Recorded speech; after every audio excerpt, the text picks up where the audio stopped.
ગોહિલના બંનેની dead body ત્યાં હોય છે. એ દરમિયાન એમના મધર ત્યાં હાજર હોય છે. તેમના મધરને પૂછપરછ કરતા એમના મધર જણાવે છે કે બંને જણા એમના સગાના ત્યાં આમંત્રણ હતું ડિનરનું, તો ડિનર કરી પરત આવેલા, રાજી ખુશીથી પોતાના બેડરૂમમાં સુવા ગયેલા.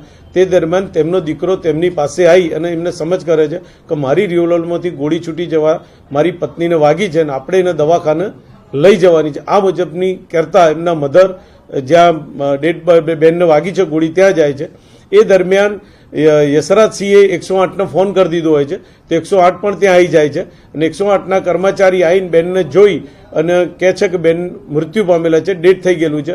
આ મેસેજના આધારે 108નો કર્મચારી બેઠક રૂમમાં જઈ અને પોતાના કંટ્રોલ રૂમમાં જાણ કરવા જાય છે કે આ પ્રકારની ઘટના બની છે, પોલીસ મોકલી આપો.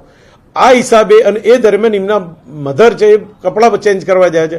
આનો લાભ લઈ અને યશરાજસિંહ જાતે સર્વિસ રિવોલ્વરમાંથી સુસાઇડ કરીને પોતે આત્મહત્યા કરી લે છે. આ મુજબની ઘટના બનતા પોલીસ તાત્કાલિક અસરથી ત્યાં જાય છે, બનાવવાળી સ્થળે જઈ FSL અધિકારીને સાથે રાખે છે, ફિંગરપ્રિન્ટ અધિકારીને સાથે રાખે છે અને એક્ઝિક્યુટિવ મેજિસ્ટ્રેટને સાથે રાખી અને મરણોત્તરની જે કામગીરી કરવાની તમામ કાગળિયા જે કામ પૂર્ણ કરી અને ફોરેન્સિક PM કરવા સારું બંને ડેડ બોડીને સિવિલ હોસ્પિટલ અસારવા મોકલી આપે છે અને હાલ અમે આગળની કાર્યવાહી કરી રહ્યા છીએ.